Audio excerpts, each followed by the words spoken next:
the chase and the hunt, and I set the pace when I'm running. Just ducking around. That's his YouTube channel. And it's Basehead Sunday.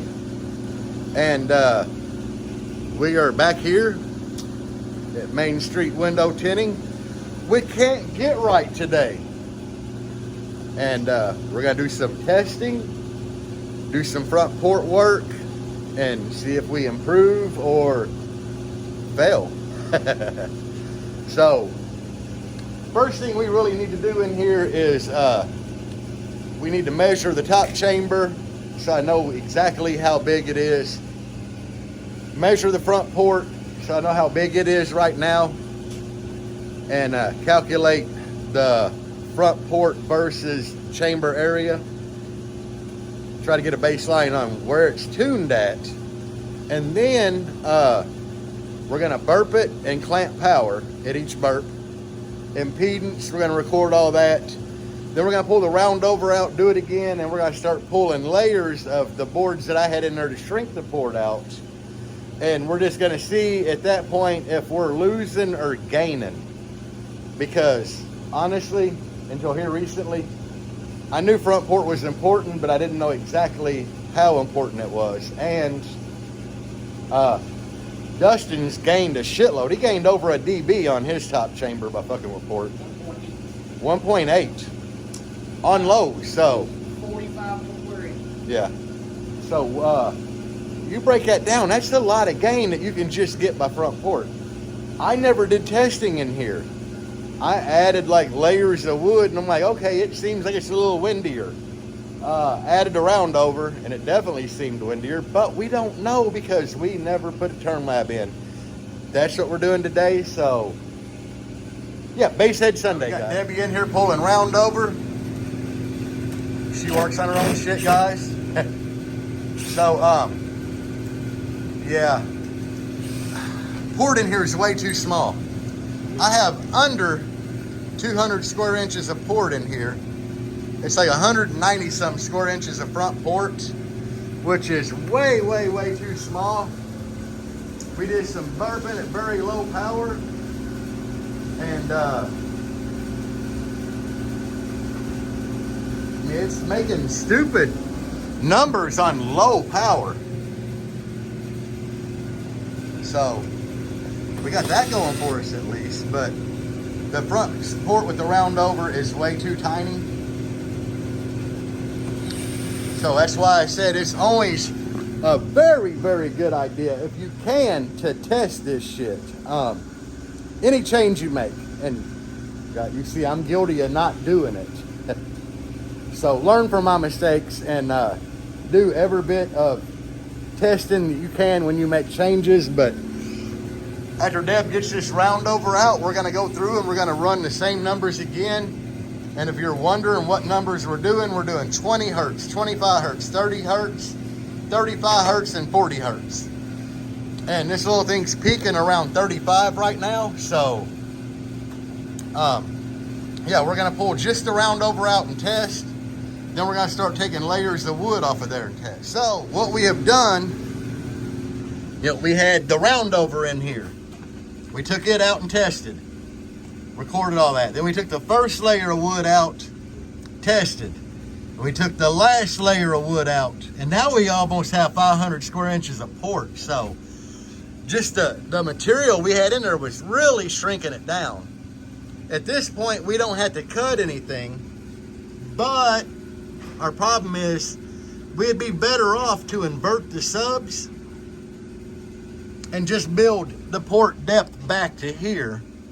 But we can't. The reason being, I just don't have any 8-gauge wire. We use like every bit that I had, every bit that Dustin had.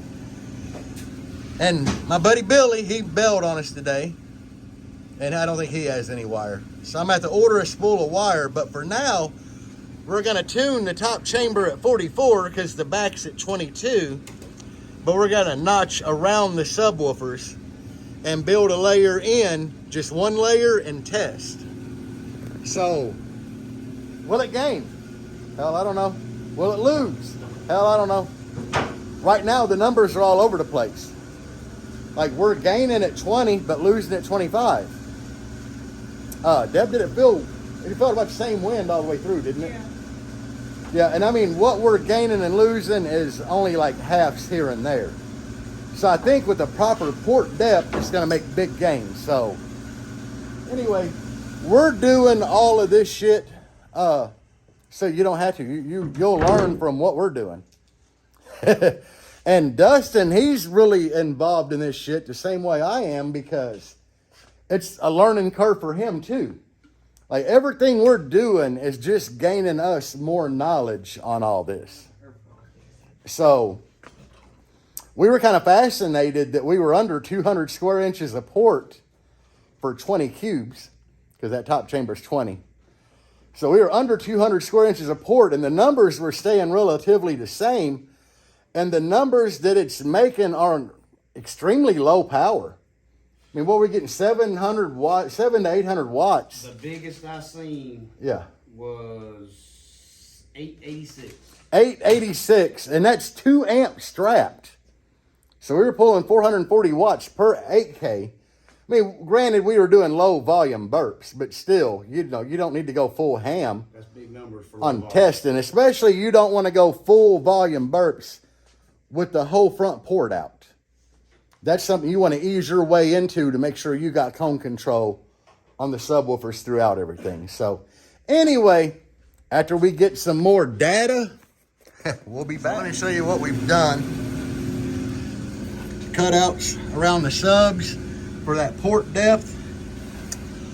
And theoretically, we're doing the sides now. We did bring the port out 1 inch beyond the enclosure. You can see that there, to make things a little easier in there. But overall, I'd say we're good. Dustin, he's a madman at doing his woodwork. This is why his Trailblazer looks so good. But yeah, we're gonna get the sides in. We're gonna correct jig them how we did mine. And theoretically, it'll be time to do the same exact testing that we did before. You know, at 20, 25, 30, 35, 40.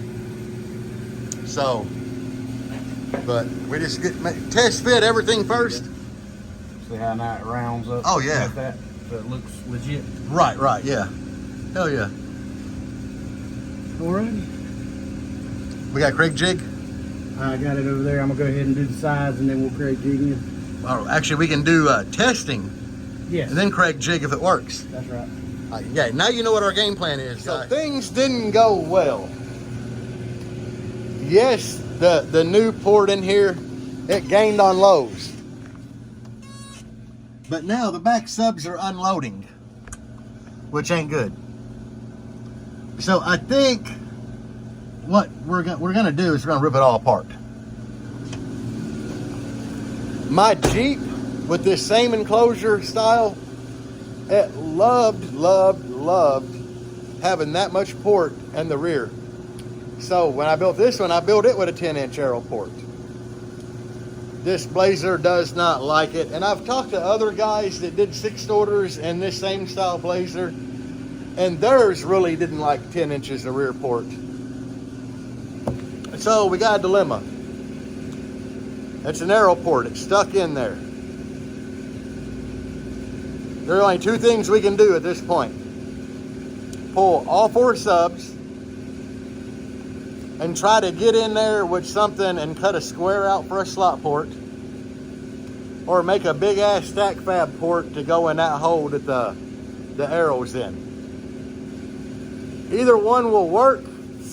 Me and Dustin are talking about the arrow, but we ain't really talked about covering the hole and cutting out a slot port. But we need to shrink the rear port on here. That's kind of why having that really tiny front port, it was doing good. Because it was doing good because of we were choking down the rear port by making the front port really small. So yeah, we're gonna start tearing shit apart. Yeah, things escalated quickly. So what now? I'm recording. Was it? I said, things escalated very quickly in here. Yeah, hey, don't tell me to pull a sub out. They coming out. So we're contemplating putting a slot port in the back. We just got to figure out if we can get in here and cut or not. Well, I can cut. That's not a problem. So I think that's going to be our quickest, easiest solution is to get everything in there mapped out for a slot port and build a damn slot port. But I'll let you know what we choose after we get all this out and start calculating and looking at shit. All right, so we're taking shit apart. And Dustin's in the whole damn enclosure. He wasn't even playing. That's a tight fit on that port. I always just router the hole for them, but that worked out. All right, so what we're doing, we got the port and everything out. What Dustin has figured to do at this point is we're gonna cut that round hole that the port was in square. We're gonna make a square slot port to slide right down in it. And we're gonna drop us down to roughly 5.6 square inches of port per cube, which is basically almost shrinking it a square inch per cube from where we're at. And I was really overthinking this. Dustin got this shit on lockdown. So making things just go a lot easier. We're making, the hole is going to be a little oversized. We'll just double up on the 3/4. Make a square port basically that slides right down in there. Yeah. And this gives plenty of room to cut with a Sawzall and not have to do a bunch of like weird sanding and shit. So yeah, it's gonna work. We know what the hell we're doing, ain't that right? That's right. We got Round hole is now a square hole. Just vacuum and add it. Vacuum and add port. It's hot as hell. I don't know why. It's like the AC's on in the shop. The doors have been open. And it's like, you know, nice 72 degrees out here. In the box, it's 95. Never figure that out, why they get so damn hot inside. But whatever it is, it is. So, here's where we're at, guys. We got a square hole.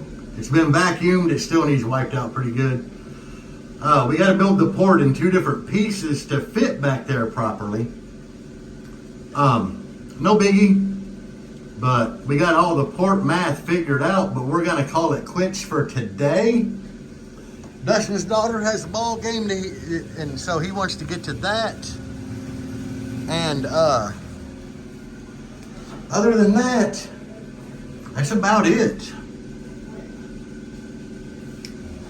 Which this is taking a long while today. I'm not even gonna lie to y'all. This is taking a good minute to do. So we'll probably pick this up next weekend. Tomorrow I'm supposed to go to JS Alternator, pick up my alternator for the Rogue. So we won't work on this tomorrow. I'll probably film some of that. And I definitely want to film JS headquarters. So I'll probably end this video here. We'll pick it up next week.